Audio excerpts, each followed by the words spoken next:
Right, and we are online, so give me a moment to refresh everything.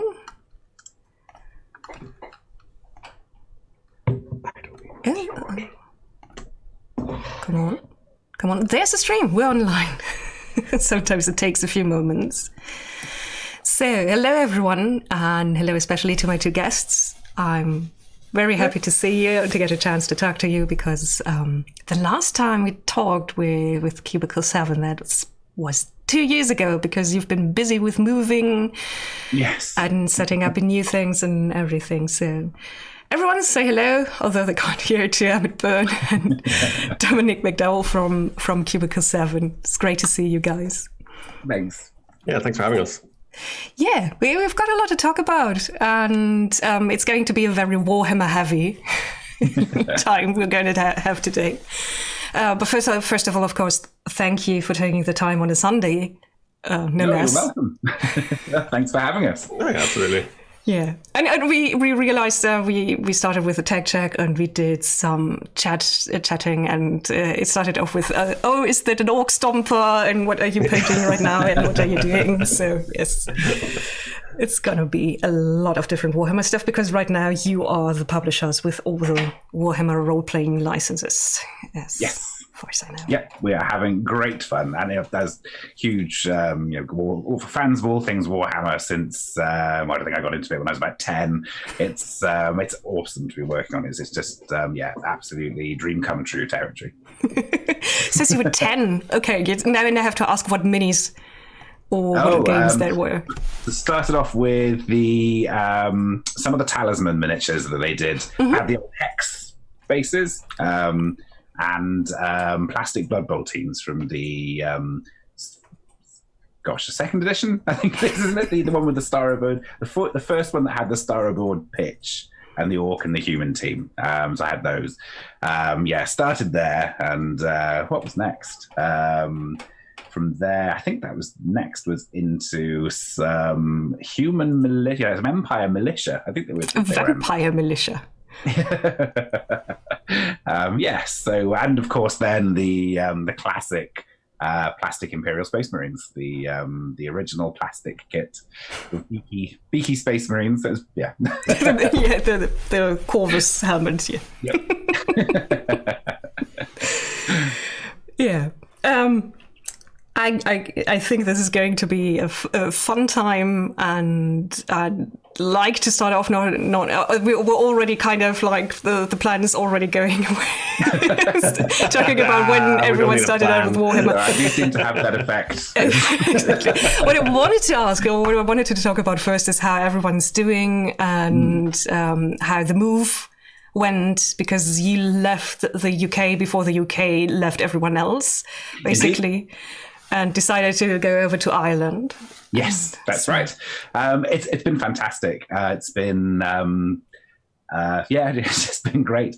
It's the opportunity. I think for a while I wanted to have an on-site studio and build up the creative team where we can all get together and get around a table and put our ideas together and work things out. The remote working is great too. That gives you loads of different things that you can do.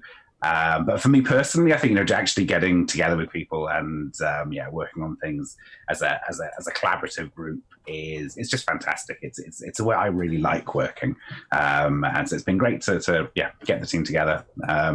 And I mean, there's been lots of things that we didn't anticipate at the time as well. So the Irish government has been very supportive as well, and I think they've identified us as a company that's worth getting behind. So we've had lots of support and things like that. So that's been wonderful.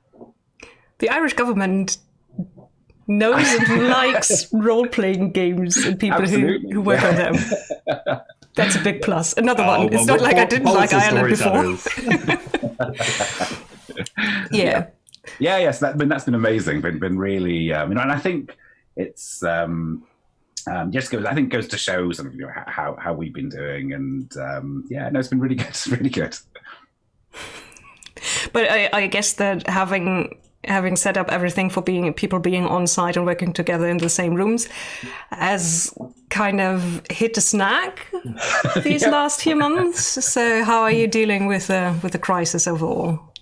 I think, well, I think it's obviously it's hit everybody, and I think that there's a couple of different parts to it, aren't there? I think that there's there's obviously the illness itself, and the for us and for our families and friends, and obviously that's a scary thing.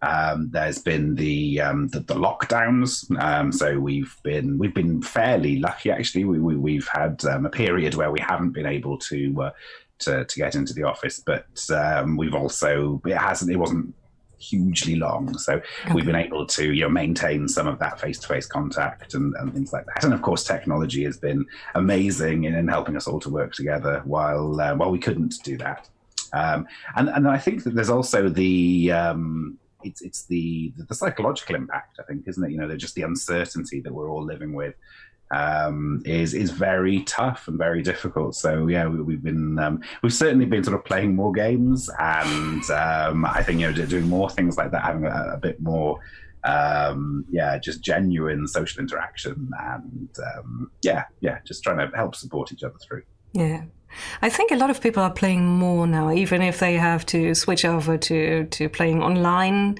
if they didn't do before. But like everyone I talk to is like, we actually have more regular play times and everything. And hopefully. It does seem to be the case, yeah.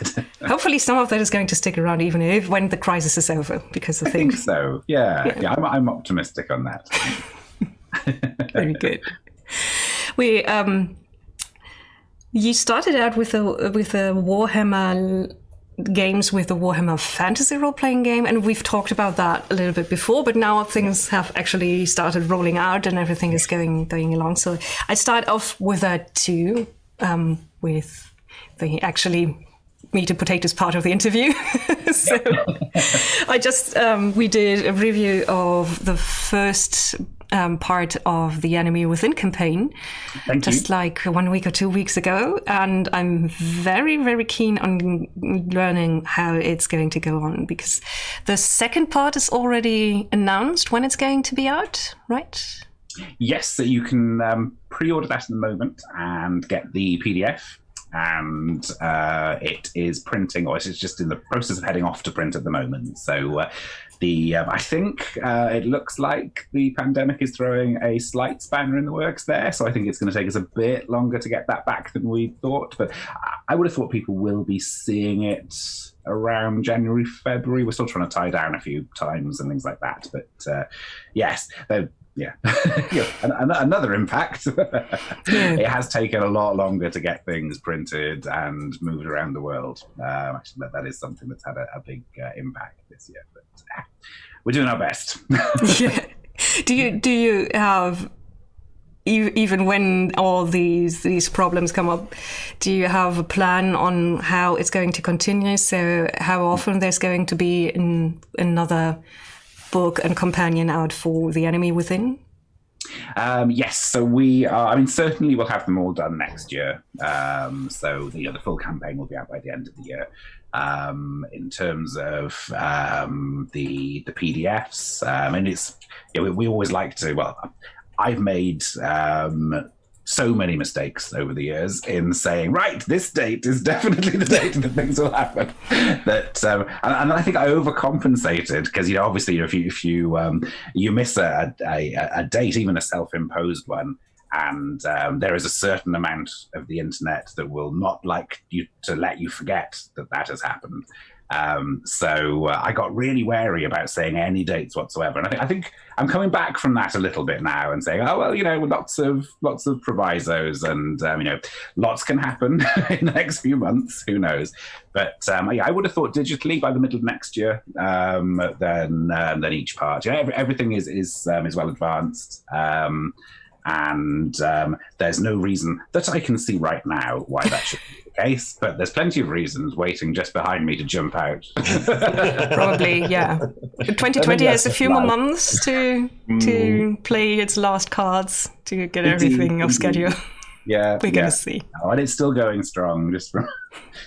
Anyway, yeah. Yeah, so that's the plan. I really liked reading the first book of The Enemy Within, and also the other adventures you put out. How many people who worked on the first edition and the other editions of Warhammer Fantasy Roleplaying have come back, like Graham Davis heading up the director's cut of Enemy Within. Yeah. So I'd like a little bit how you to learn about how you put that team together. So did you go out and look, for whom are these people working today? Do they have the time? Do they want to come back for this? Or when you announced that you were going to do the new version, did they come to you? How did all this work out?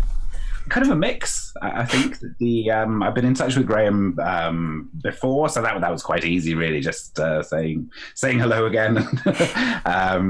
A mix of people. A fair few people came forward, and generally, I think that the ones who've been involved before had contacts with the others who had, so fairly organically, really. I think just a couple of chains of people. It's been really nice, though. It's been really nice to see that kind of the history of the game come to life to a certain extent, and to interact with other people who've been as fascinated with the setting for a huge amount of time. It's been great. Some of them since they were 10, as we've learned. Indeed. Yeah. Some even younger.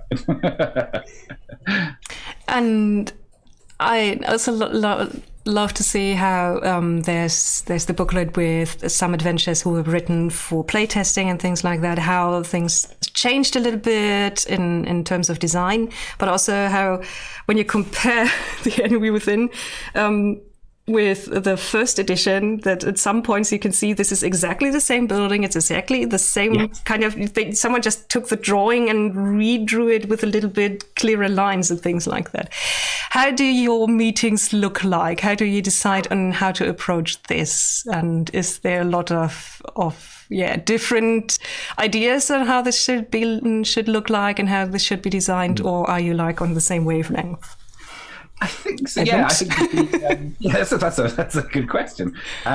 It's a classic campaign for a reason. So I think one of the things when I was first talking to Graham about it, obviously Graham has 30 years of playtest feedback and notes. So to a certain extent, he was ready to go. That was all great. I think that and he. We certainly didn't want to change anything about it that people loved. We wanted to give some options to keep it fresh. So Graham did those grognard boxes that give you lots of alternative ways of running the campaign, or of featuring characters even, and lots of really cool ideas in those. I think it was to treat it with respect and to give it the update that it deserved from those 30 years of playtest. Yeah, with the grognard, I didn't know how to pronounce the word until you said it, so thank you for that. The grognard boxes, how to tweak the campaign if you're playing it with people who've played it before. But you kind of get the idea that Graham, if those are his boxes, played with a lot of very obnoxious playtesters. Like, we know who's the murderer, let's go to his house directly now. So yeah. I guess you could stop a lot of that. We've all played with those players. Well, it is very well playtested if you've played with those kind of people at the end. Okay. I have one more question for the Enemy Within campaign, because part 5, there's been a lot of different versions out there, like also fan versions, because I've never played part 5, the Empire in Ruins, but other people told me that sometimes it kind of is a little bit of a letdown compared to the other parts. So is there any idea how you're going to approach the last time? Have you talked with Graham about it? If he wants to change things or mix something up? Yep. So parts 4 and 5 are written and are original. So the rather than go off to Kislev in part 4, there's an alternate direction the campaign takes at that point. We have all new 4 and 5. Okay. Well, that's a lot of changes. And you're going to need less Gronyard boxes. Exactly. There's all surprises. Okay. And can you give me a little overview what else is planned for Warhammer Fantasy Role-Playing Game apart from this big, epic, and I think it's one of the most beloved campaigns, at least when I ask people who have played it before. Yes. What else is going on? It's fantastic. Yeah, and our playtest has certainly cemented that for us as well. It's fantastic. But anyway, yes, the other thing, loads actually. There's what have we got? We've got the Imperial Archives, which is has a load of short articles exploring different aspects of the Warhammer world. It's kind of a magazine-y kind of feel to it. It's really cool, actually. The part 1 is coming. I think we're finishing that one up in the next couple of months, and part 2 is underway as well. We've got Middenheim and Altdorf, the city books. They are coming out with alongside the Enemy Within, and they're really useful for the Enemy Within as well. So there's those two. The bestiary, actually not a bestiary. It's something. It's how would you describe it, Emmett? It's a bestiary. It's a bestiary, but it's an in-world artifact. Yeah, which is very cool. Imperial Zoo, I think it is. So we have Archives of the Empire and Imperial Zoo. Or what I did on my holidays in the darkest parts of the Empire. Yeah, and that's been written by TS, Warhammer veteran, and it's going to be great. I can't wait to see that. Yeah, that's awesome, isn't it? Yeah, very much kind of as like an in-world artifact. Lots of that lovely dark comedy in there, which should be really nice. Yep. So that and the Ubersreich Adventures 2. So it's more adventures. That are set in and around Ubersreich, which has, I think the starter set that we did was a really great starting point for Ubersreich, so people who wanted to hang around there for a while. So we've had a few more adventures for people there. We've got some more adventures as well that are set in different parts of the Empire. What else have we got? I mean, a bit further off, we've got a careers book and a magic book and what else, Emmett? There's like a region guidey kind of thing, but I'm not supposed to talk about that, I think. Yeah. We have lots of like nice little PDFs and things that are coming out. Like we had Monuments of the Reichland came out. So we had Buildings of the Reichland, which was like lots of just buildings you can kind of just drop into your game. Then we had Monuments of the Reichland, which have these really nice kind of backstories to them, and they're nice little adventure seeds you can sort of drop in, and gives a lot of color to the world. And we have another one coming up, Shrines of the Reichland, which again is kind of, it's focused on more of the other gods, I believe. I haven't had a proper look at it myself now. But yeah, lots of cool little PDFs. And then obviously, the articles that we have in Archives of the Empire 1 and 2 and things. Yeah, so there's a lot. there's a lot. I can check my release schedule, but it's terrifying. And we're not going to ask about release dates because, as we learned, it's better to not leave it down because I get all triggered by that and go all weird. Okay, but I think it's kind of become a little bit of a safe haven, the Warhammer Fantasy Role-Playing Game, for the people who lost the old world with miniature games. But it's kind of still alive in that way and kicking. Absolutely. But still, we do have to talk about Age of Sigmar, about the new world that kicked the old one. And because you're also doing the Soulbound RPG, and the PDF is out. I've started to read it, and I'm kind of halfway through. So still a lot of questions I have. Yeah. PDF is out, and we have the we got our print sample, so I have the actual the book. Oh, so that's what's going to look like. I can see the Stormcast is shiny. Yeah. It's lovely. It's still really weird for me to be like, I need to check something in the book, and rather than open the PDF, I can just open the book beside me, which is really weird because I've spent a year or whatever going through the PDF. But yeah, so I think they're on the boat at the moment, so they should be landing in our warehouse in the next few weeks, and with distributors and stuff like that. So they'll start to be shipped out and things like that, which is great. The collector's edition as well, is on the boat as well, and then we have the GM screen and all that kind of stuff. But yes, so the physical copies are imminent. But yeah, no, Age of Sigmar Soulbound is from the ruins of a shattered world. It builds off what the end of the old world and what happened after that. It's definitely a much different feel to Warhammer Fantasy. There's obviously Warhammer Fantasy is kind of 0 to hero or 0 to being in a slightly less of a bad situation. Yes. The 0 to maybe you could do a few things. Yeah. Whereas in Soulbound and Age of Sigmar, it's very much mythic, epic fantasy. There's plenty of horror and the kind of post-apocalyptic tones to it, but you start as heroes and then it escalates from there, really. When I try and put it in like D&D terms, I would say it's like starting at about somewhere between level 5 and 10. So you're already throwing around lightning bolts and fireballs and stuff, but things only get harder because you have to go and fight greater demons and stuff like that, which will just beat the hell out of you. Yes. And the first thing I noticed, I looked at the PDF, saw the cover, and I was like, "There's an Edeneth. There's an Edeneth spellcaster on there, and there's Sylvaneth, so the different elf factions." And let's talk a little bit about what kind of characters you are going to be able to play, because it's not. I think not all of them, or rather, very few of them are going to be just simple humans. Yeah, absolutely. Yeah, I think we actually maybe only have one human archetype in the book, I think. So yeah, you are this group called Soulbound, which are kind of chosen by the gods, and your souls are literally bound together to try and protect the mortal realms.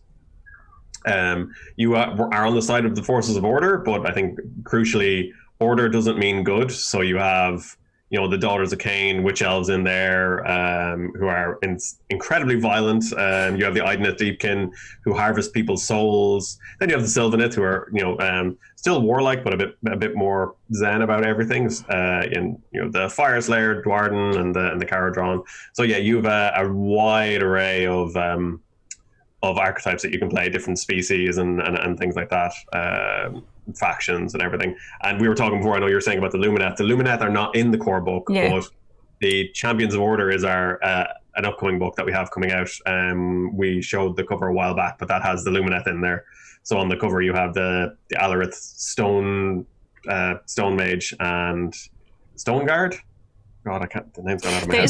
There is a Stone Guard, so that's big hammer. It's very possible. Big hammer, big hammer, horned helmet things like that. Yeah. So you can basically, because you have a reason to be together. So that trope of you meet in a tavern, you have to figure out why you work together. You're already chosen by the gods to work together. You don't have to like each other, but you are bound together and pretty much have to work together. So you can have questionable morals in your characters, but you're still, as long as you're opposed to chaos or death overrunning the mortal realms, then you can all work together, basically. Billy Brush in chat right now is saying, "Did I hear Fire Slayer? Woo!" Yeah. Probably the same as I've had with it, so I can play Edeneth. He's feeling with the Fire Slayer because I think one of the most popular archetypes has been the Doom Seeker, which is a Fire Slayer who has lost their lodge and is seeking retribution through glorious death. But yeah, the closer they get to death, the more terrifyingly dangerous they become. So I think there's people out there having a lot of fun with them. They're really fantastic. They're a lot of fun to play. Basically a Fire Slayer. Yeah. It's the Fire Slayer turned up to 11, basically. Okay. Yeah, and thanks for already answering the question for the Lumineth, because that's what I did. I scrolled which kind of elves are in there, and then realized the Lumineth were probably too new to be in the core book. Yeah, we just missed them. But yeah, I think we have Daughters of Cain, the Darkling Sorceress is in there. We have Corsairs, who people obviously recognize from Warhammer Fantasy. Then we have the Ideneth in there as their whole faction for themselves as well. And then we'll have the Lumineth coming up as well. Very nice. Yes. More pretty elves. Yeah, absolutely. And I'm also very curious how you work with the immense size of the worlds, because unlike we have this planet, and then on the planet we concentrate on this continent, and then concentrate on the empire on this continent, or the old world. There's 8 realms, and they're giant, and the further you go out to the rim of the world, it becomes weirder and weirder and weirder. How do you package that for a role-playing game where you need kind of like to have a touchstone to imagine yourself in that world? Because I think that's really hard. Yeah, I think that was kind of guidance that came from a Dom, I think, early on when I started working on the project. It was like, we pick something to focus on.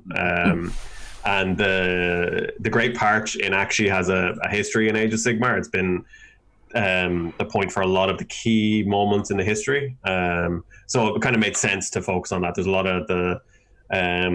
known about it. When Hammerhal is one of the most known, so the twin tailed cities. So you have Hammerhal Aksha in Akshi and Hammerhal Gyra in Giran. But then there's also a lot of unexplored areas, so it gave us a bit of opportunity to look at some of those places and see, okay, well, what's happening there? But yeah, so basically we're like, okay, well, there's 8 near infinite realms. We can't make the book 5,000 pages long or whatever. So we're like, okay, so in the book you have pretty much 2 pages that gives you a rundown of each of the other realms. And then we have, I think, 20 or 30 pages on the Great Parch, which gives you different cities, different locations, all that kind of stuff. So it was basically just kind of drilling in, like, here's this realm. This is our default location for you to start your campaign. So the starter set starts in Brightspear in the Great Parch. And then we have Shadows in the Mist, which is an Anvilgard, which is in the Great Parch.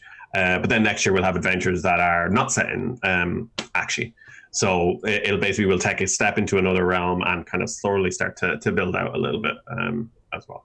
But yeah, it was kind of starting small with a bit more focus to really give people something that they could use in their game. Yeah, that's the trap that you can fall into, I think, isn't it? If you try and cover too much of a geographical area in the initial information you're providing for a role-playing game, then you get lots of bits with a paragraph on this city and a paragraph on that town, none of which is actually useful in a game. I think you need to go into, you're much better off aiming for a smaller area and giving actual practical useful things.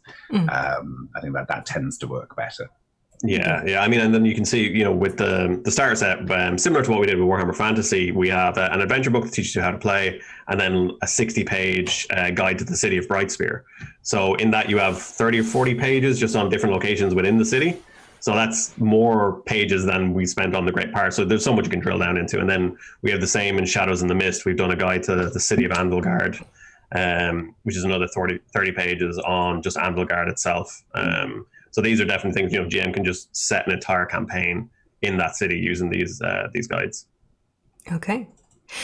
Let's talk a little bit about how it plays. You already said it's like starting off with a 5 to 10 level D&D character power-wise, and you also skip the whole introduction. Why are you part of this group? So what are we then actually going to do in a Soulbound group? So I guess it's not going to be grubby fantasy like in the Warhammer Fantasy game that you kind of wading through filth trying to find a 3-legged goblin. That's probably not going to be your first quest. Yeah. So you start off. You've basically been chosen by the gods to protect the mortal realms. After the events of the Necroquake, the forces of order, Stormcast Eternals, are pushed to the brink, so they can't be everywhere to fight all the battles at once. So they are going off to fight battles, and the cities of Sigmar are relatively not undefended, but they have it's people who've been injured or hurt in the wars or are too young to go and fight are kind of protecting the city. So you have the Soulbound almost sent to defend these beacons of hope in amongst this almost never-ending chaos and death. So you, for the most part, it's assumed you are in a city, and most of the campaign happens there. It's not going out to the frontier and exploring, really. It's more so protecting what you have. You can go beyond the walls, but most people in the city don't. So in Soulbound, you are dealing with those next level threats and trying to protect the city and defend it from just falling. from the chaos insinuating itself, or Orc attacks against the walls, or the dead rising and overrunning the city. They're all those higher level goals, I suppose. The big thing in it is your heroes. It's not if you can win, it's how long you can keep winning, and winning at what cost. So you'll probably live, but how many people will die? What in the time it takes you to get the job done, basically. So we have a little mechanic in the game called Doom, which starts at 1. It's basically how bad things are in the world, and it goes up and up and up. And if you fail to stop threats, Doom keeps going up. And Doom is going to change the world or your surroundings? Pretty much, yeah. So you'll start to see it in the how people interact with one another. So you know, if it's at 1, it can't go below 1. So you'll always have this base level, but you know, at 1 is relative peace, where people will interact with each other and be nice to each other. And as it starts to go up, you'll start to see people sniping at each other, or starting to mistrust each other. And as it even goes higher, you know, they'll have breakout brawls in the streets, or when it gets to a certain level, you'll just have like rifts in the world where chaos demons start flooding through. It also directly affects the mechanics of the game. So you'll have monsters that do extra damage equal to the doom of the world, or they have armor equal to the doom. So doom is something tangible that the players can affect directly. It shows how their actions have an effect on the world. So if they fail to address a threat, doom goes up. If they stop something bad from happening, doom goes down. So it gives you this very real thing you can look at and say, we made a difference in that situation. So it's all about your actions and the consequences of your actions. For the most part, you're going to live, but it's at what cost? And mechanics-wise, it plays completely different than the Warhammer Fantasy Role-Playing game, because we have a D6 system with successes that you count, not a D100 system. So it scales, it works completely different. Yeah, so again, this is kind of myself and Dom when we were designing at the start. We looked at the history of Warhammer role-playing games, and Warhammer Fantasy was an entry point for so many people. And we knew with Age of Sigmar, Soulbound, it would be a lot of people's first ever RPG. So we wanted to kind of make these little decisions along the way that made it as welcoming to people as possible. Part of that was using D6s. So if you're coming from the battle game, you know what a D6 is. You probably have piles of D6s that you can play. If you've never played an RPG before, you've seen a 6-sided dice by playing a family board game or something like that. So immediately you don't have these strange polyhedrals that you have to deal with. So it's just, you know, D6s, everyone can understand that. And then it was actually for the tactile feel of it. It feels good to roll a lot of dice. Yes. So having a lot of D6, it feels powerful when you're like, okay, I'm supposed to be a big hero. So you've a handful of dice and you're chucking them down. That feels good. It was actually, you know, the experience of playing a game like that. And again, you know, Warhammer Fantasy, the D100, it gives you a certain type of game, whereas Soulbound is a very different game. So we felt it needed a different system to accommodate that. Yeah, and usually when with a D6 counting successes game, you have more like a level chance, where instead with a D100 game, things can escalate really every which way. So it's probably a little, you know how good you are going to be at something a little bit better than with the other system. Yeah. And again, it was in this, if you're rolling dice, we kind of assume you'll succeed. But it's how well you succeed. Again, you know, it's this power level that you're at. Now, you still might fail on a lot of things, but when you succeed, it's the levels that you succeed at rather than being more of a binary thing. Then, as for a team for Warhammer Fantasy, as we talked about it was easy to find people who were going to work on it because they've been working on it in the case of Graham for 30 years now. So how did you go about choosing people to work on Soulbound? How did you pick the people on the team?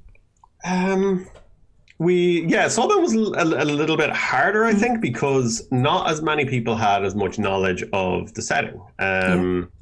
So we have fairly democratic, though, wasn't it? I think that it was a good portion of it was just open call and seeing who's interested and that sort of recruitment process. So that was really good. I think, you know, that we got a lot of people that we'd never worked with before. We got into touch with, I think that was really strong. Yeah, I think we have a really, really strong team now. You know, on the core book, TS helped with a lot of the writing. TS Luke again, Warhammer veteran. Elaine Lithgow came on and did a lot of writing on it. And Elaine, we found Elaine from an open call, and Elaine is now a permanent staff member. She would have written Crash and Burn, which is the free adventure we have out. She had a lot of stuff in the works for us. She's an absolute excellent writer, but again, it came from just an open call. And you know, now she's a full-time member of staff as well. And then we have a lot of other writers that we work with that it was just an open call. Some that didn't really have as much knowledge of Age of Sigmar, but you can explain the tone and feel of it, and you can give them some of the battle tones of the core book, or now we can give them our core book, which is great, because at the time we're just like, just read these 12 books. and piece together what a realm is like. And I think a lot of people are also going to be a little bit thankful for getting a succinct history of the realm. So wait a moment, then they were there, and then there was no chaos, and then there was chaos, and then everything went down the drain again. And yeah, where in the history of this world are we now? That's going to help a little bit, I hope, at least me. No. The team I think that we built on Soulbound is really, really strong. I think we've a lot of good stuff in the works, and I'm kind of always excited when a new manuscript comes in and I get a chance to read it, because it's like, oh, what we got this time, which is a lot of fun. What I also noticed is just the amount of illustrations you've gotten in the book, and I have to ask whether there was like working together with Games Workshop that you could actually use illustrations from them, or is everything made for the book?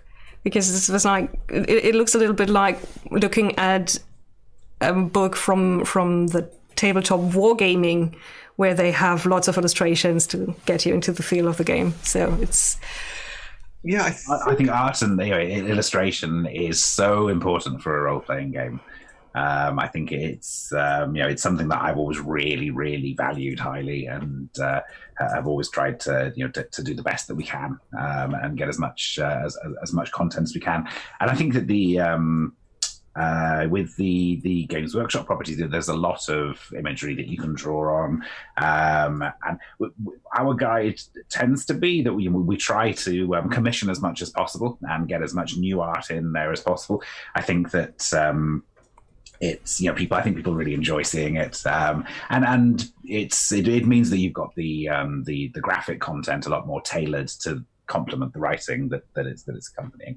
And I think now some things that you just think we're never going to top some of the stuff that GW's done. Yeah. So we do also use some of the iconic images, and I think where really we would just be recommissioning a piece that already exists, especially around some of the iconography and the representations of the deities and things like that. There's no point trying to do something else when just the perfect piece exists already. So I think. I couldn't really say what the mix is, but I think we're majority of what we put in is our own stuff that we commissioned, that then enters the Warhammer world, which is fantastic. Yeah, I think in the Soulbound book it's like 80 or 90% is new art. Okay. I think the only point that hit me was I was writing a brief, I think, for Nagash, for a piece of artwork for Nagash. And I was basically, the brief was almost identical to the existing art that GW have done of Nagash, which already looked amazing. So we're like, oh, okay, well, we're just going to be doing like a photocopy of this. But a lot of the other art is obviously is original. For the cover, what we did, we actually sought out Johan Grenier, who has done a lot of Age of Sigmar art already. You'll see his stuff in the battle tomes. He does a lot of the covers for the Black Library books. So having him do the cover and then extending it to the GM screen really immediately made it feel like Age of Sigmar by having that kind of consistency. So he's done a lot of work for Games Workshop on Age of Sigmar, and then he has done the cover for us as well. And so far he's done all our covers for the books, which is amazing. His stuff is absolutely incredible. But yeah, that was kind of trying to get the right feel for the artwork. And again, it's so different to Warhammer Fantasy. Yeah. If you compare them, it's like, okay, well, we have a bloodletter in one and a bloodletter in the other, but they kind of going to look different just because of the style that is used in each line.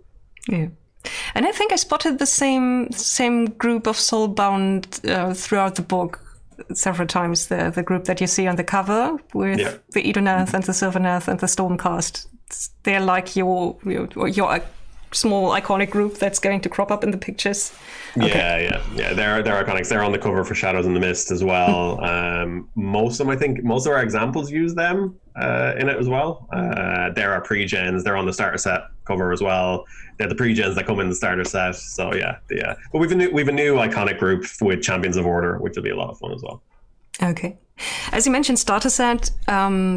I think lots of people really like the starter set for Warhammer Fantasy because it actually works to give you more than just a starting set, but with the description of the city, you can go on for quite some time, as Dom already mentioned. So how are you going to design the starter set for Soulbound? Is it, as you mentioned, you are mostly playing in cities, so it's going to be a little bit similar, and you get a city and then story hooks for that to go on?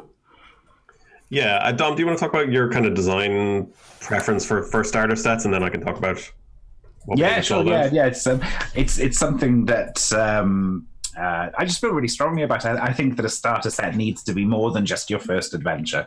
I think it needs something that you can keep using, whether it's with Warhammer Fantasy Roleplay, we had the Ubersreich city setting or town setting, and loads of adventure seeds, and how much adventuring time there was in that box set. I think it was probably like a year and a half.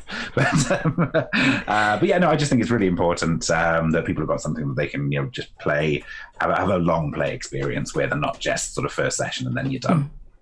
And then are we going to get like a bright spear guide or something like that, or what are you going to work with? So it'll be very, very similar to what's in the Wolfram starter set. So if you have one and you hold them side by side, you go, oh, okay. So we have a 48-page adventure that teaches you the rules, and then we have a 64-page guide to bright spear, which has all the details on the city, its history, the people, and then stuff beyond the walls and what's outside the city. And then similar to in the Warhammer's Fantasy starter set, we have 8 one-page adventures. So there's 8 more adventures that you can drop into your campaign. Just these single-page adventures that you can run through and the GM can expand on that use a lot of locations that are mentioned in the city. So it gives you even more adventuring time. Then the box also has tokens for the different resources in the game. So Doom, Soulfire, Metal. It has reference sheets, maps of Brightspear, maps of the surrounding area. Again, with those, we're like, okay, well, we don't just want these handouts to be useful the first time you play through. We want it to always be useful. So, it has like the spell failure tables and, basic actions you can take, which are always going to be useful. So you can just leave them in the middle of the table or put them up online, share the PDF with your gaming group if you're playing online, and you can just see, okay, I can take these actions and everything. So kind of throughout the box, we wanted everything to have a longer use. So yeah, it'd be very similar to the Warhammer Fantasy one for those who know the Warhammer Fantasy box set. It's available for pre-order now, so if you pre-order, you get all the PDFs with it, and you can have a look through now. Okay. By the way, the one-page adventures in the starter box for Fantasy Role-Playing, they kind of got our stamp of approval for the funniest name ever, because there's a Baron von Arschloch, which you probably know what it means. With apologies to to be honest, reading like the handouts and the descriptions, and you always get in, and Baron von Arschloch says, I kept giggling like a schoolgirl. It was fun. But I'm wondering what it would be in German. You'd probably have to change the name for reasons. I don't know. Okay, so I think I've gone through all my questions for Soulbound. I'm probably going to have a lot more once I've completely read the PDF. But yeah, absolutely. So far, the starter box is up for pre-order. The core book will be shipping pretty soon, and so I guess the next year we are going to get the more. As you said, descriptions of more places in the realms and more adventures. Yeah. So we have the GM screen is up for pre-order as well, and that's shipping with the core book. We also have Shadows in the Mist, which is a campaign set in Anvil Guard, so we're releasing the PDFs for that intermittently. So the first PDF adventure is out for that, and we'll have the next PDFs in the following month. We'll have a few more of those. Champions of Order PDF should be out before the end of the year. And then next year we have a couple more supplements announced, kind of a Steam and Steel, which focuses on the Caradron and the Fire Slayers and things like that, and more equipment and ships and stuff, and Artifacts of Power, which is more spells and magic items and things. And then early in January, I'd say we'll announce what else we have lined up. Some stuff we've already started working on, which I am incredibly excited about. I can't wait to announce. Okay, so I think the very, very last question to Soulbound I have is, we're playing Grand Alliance Order. And so is there ever going to be a chance to play for like Aurochs or anything from the destruction side and stuff like that? Or are they going to be the villains forever? We have plans. You have plans, okay. Yes, we'll talk in January or so. Okay. Let's talk again next year. Yep, absolutely. Asking about Grand Order destruction. Good. Yeah. Grand Alliance. Yeah, as mentioned, I love the undead, so as soon as I can make an undead character, I will. Oh man, an Ossiarch character. Yeah. Give me your bones, I can make something of this. Or just be a spooky ghost, go around haunting people. Then let's talk about Wrath and Glory, which has a weird... It started off with Ulysses, and then you took over the game, and you changed a lot of things, or you changed things, and that's going to be what I would like to focus on. How is it different from the first edition of Wrath and Glory? So what has been changed in your version of the game for the Warhammer 40k role-playing game? Now, Zach couldn't join us today. He's been working on that, so we are a slight sort of step behind that. We've so building on the awesome work that Ulysses did, we just tweaked it a little bit to suit ourselves, and taking in some of the feedback from additional playtests and things like that. So there's a full list of the changes on the website, I think, isn't it, Emmet? Yeah, there is. Yeah. So if you had the Ulysses version, you can take a look at what's changed. For people who had the PDF of the Ulysses version, we've added our edition to that same product on Drive-Thru-RPG, so people can, if you had the PDF from that order, then you'll have our one as well. You just need to re-download it from Drive-Thru. Okay, that would have been my next question, because there have been a lot of people asking, what are we going to do? We have bought the first version, and there's already a new one. How is there any way to get the new rules? So either you can just re-download it. Yes, okay. If you had the PDF from Ulysses. I mean, obviously with the hard copy books, we can't replace those. But we've got the list of everything that's changed, so you can download that and take it from there. So we tried to do as much as we could to accommodate people who'd already invested in the game with Ulysses. Now, absolutely, it's we've tried to be as fair as we can. Yeah. Okay. Yeah, I guess people are going to understand that you can't give away a new core book for free. Badly, I wish we could. I think maybe one of the biggest changes is I think character creation you can run through quite quickly if you want to just get up and get playing. I think that was one of the goals, was to get through character creation quicker so you can get to the table, and then if you want to just actually really dig in and make your archetype and make your character, you still have all the options that were there in the original one, but it's just broke down, I think, the points a little bit more, so that it's a little bit more modular, and if you want to just run through with suggested characteristics for your character, it offers those suggestions, and you can just start playing pretty much straight away. which is really good. Yeah. And you can still kind of scale the power up and down, so you can decide to have a Space Marine in your group, and then all the other characters go levels up to join. Okay. Yeah. And it still uses the frameworks, so everybody will agree sort of like what they're about and make their characters to complement that play style and that type of campaign. So all that good stuff still there. Okay. Then how is it going to go on? Are you going to do re-releases with the things that already exist, or are you going to go a route where you then now offer new, like this is a good starting point to play with, and this is a good first adventure? Which way is it going to be? Mostly new stuff. So there was some work in progress that we've kind of taken over from Ulysses on as well. So we won't be doing sort of reprints of the things that were out in that first wave. But there'll be some of the stuff that was going to be going into Wave 2 and some original stuff that we've kicked off from scratch as well. So first up is Forsaken System. Forsaken System. Player's Guide to the Forsaken System. So that's got new archetypes, and chime in, Emmet, if I seem to falter. New archetypes and a bit more information and backgrounds from across the Gilead system, and a bit more background information on the planets in there as well.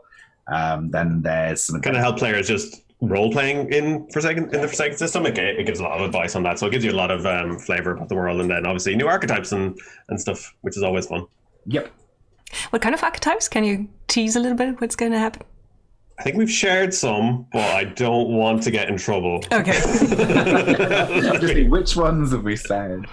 Yeah, because I can picture all the art because I've seen all the art, but I don't think we've shared them all. Let me just check our news and I'll find out. Okay. What's that? Definitely some. Oh, who's that guy? He's got a big gun. An Ogren warrior. There you go. An Ogren. Yep. So we're going into the different versions of humankind, Ogren. Yeah, yeah. Okay. What else do we got? Talk amongst yourselves. I know there's more, but I can't find any of them, unfortunately. But yeah, lots of fun new archetypes. I don't want to reveal anything I'm not supposed to reveal. I just should scroll through the news and everyone can find out. Lots of absolutely gorgeous art again, though. Which has been a Crute. Someone in the chat I've seen has said Crute, which is great. Excellent. There you go. Thank you. Crute. A Crute. Oh, I know someone who's going to be happy about that. Nico loves Crute. None of the NPCs you encounter, I can tell you that for nothing. Everyone looks so tasty. Yes, the playtests have been quite funny for the path a Crute can clear through. Mm-hmm. Yes, that's been good. What else? We've got some adventure books. So there's loads of adventures and small campaign things. And there is a book of vehicle rules and vehicles. And what else have we talked about, Emmet? Oh, I've just been handed notes basically digitally. Rattlings, Ogrens, and Crute. We have the Confessor archetype, Sister Dialogus, Sicarian Ruststalker, which the art for is amazing. I have the link here. I'll drop it into the chat since I have the chat. Nice. Also, Ruststalker. Yes, that's pretty cool. all the cool miniatures get turned into new characters. Okay. Thank you, Donna, for sending me the link. There's a question: are the Adeptus Arbites playable? I don't think they are they? I can't remember off the top of my head. No, I don't think they are. I think. I'm actually not. I think in the old version of the core book they were mentioned, but they were not playable. Sadly, might have to wait a little bit longer for those. Yes. Arbiter foreboding. So right, so there's a guy on the cover that looks like Prince with the last pistol, which sounds a lot like a rogue trader, to be honest. I think he is a rogue trader, isn't he? Okay. And then the kind of the timetable is that the new book is out, or at least I'm trying to get through my notes, but I also only wrote down that Soulbook is going to ship soon, or there is for pre-order. Yeah, and it's just about finished. And this one is okay. The printers, so that one should be shipping soon. Okay. Yeah, another one that was caught up in a little bit of pandemic-related delays as well. But yeah, no, I think the I don't even got as far as predicting kind of street date for that when it'll hit stores. But I think it will be early in the new year. I think with by the time it gets into the distribution network, and obviously pre-orders ship before then. So yeah, we'll get it out to people as quickly as we can as soon as we get it into our warehouse. And then one question for all the systems is, what are there going to be possibilities to play them in different digital playgrounds or digital tabletop versions? So are you looking at things like Roll20 and stuff like that to implement that? Are there going to be offers for that? Okay. It will indeed, yes. We are in final stages on 2 systems, so keep an eye on the website, and you'll find out about that. I don't think we've said anything too much yet, have we, Emmet? I can't remember what we said in public. I think we mentioned Roll20. Yeah, but certainly Roll20. Oh, we have now. I'm brilliant. My poker face is amazing. Yeah. And I think we've mentioned we're working with Foundry as well on Warhammer Fantasy. Yeah. What we tried to do as well is include, if there's any battle maps or anything in adventures, we try to include player safe versions so people can bring whatever. If they're playing online, like even on Discord or Roll20 or whatever they're using, so that they can show them to their players to give them a bit more idea. So just trying to include little things like that where to make it easier for people to run online. And obviously, we give the complimentary PDF when you order from us. So if you have other players you're playing with online, you can share with them if there's something you need to share. Okay. Yeah. It's Warhammer Fantasy Roleplay that we're starting with okay. Those. That's going to be the first one. Good. There's again the question from Jabba the Space Gangster. Hello. What's the current status of the core rulebook release? That's what we just had. That it's soon. Soon it's going to be in distribution. We think it should get on a boat next week or the week after, and then it takes about a month to get anywhere. And then once we've received it, then we can start packaging it up and shipping it out. So. Where does that leave us?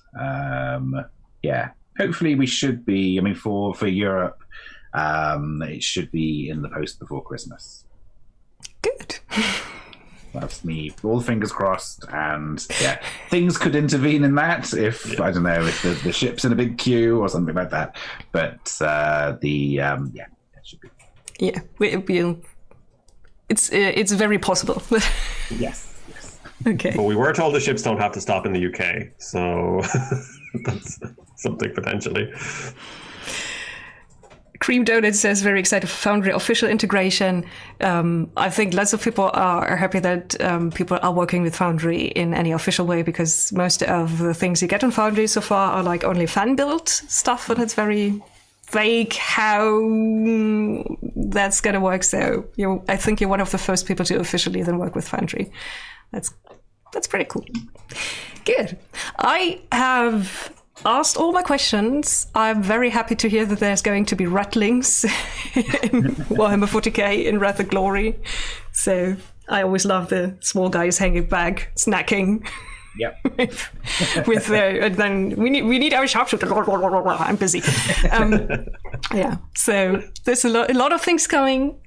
And there's a huge amount. I mean, it's there's lots and lots and lots and lots of stuff coming.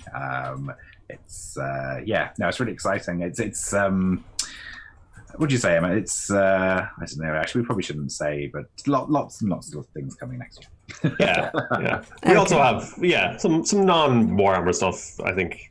Yeah, it's going to. Yeah. As always, we are always happy to see more Doctor Who stuff. there's been. Yeah, no, absolutely. Yeah, no, there's going to be lots of great Doctor Who things. Yes. Okay. Yeah, we haven't said anything about that yet, but we've said there's a second edition of the Doctor Who role-playing game being worked on. Oh, a second edition. Yeah. So we've had updated graphics before, as we've changed it as we've had each Doctor coming along. But this is a new. Someone here might be a fan. New edition of that, and more source books, and some cool plans for Doctor Who. Okay, and you also got the Lone Wolf books, the Lone Wolf role playing.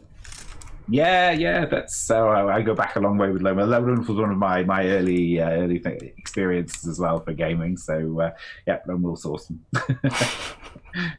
Okay, so lots of Warhammer and also quite a few not Warhammer things going to happen in 2021, and it's going to be a better year. Yeah, for everyone, and also for role playing. Yes. Jabba the Space Gangster. What's this? I always hear about Lone Wolf. Hello Jabba again. As in case with Dom, lots of people I think got into role playing with the Lone Wolf books. These choose your own adventure kind of books who actually had a rules system and everything. And now there's also a role playing game where you can learn more about the world and play Kai monks. Indeed. which is still a great name. Yeah. Okay. No, absolutely.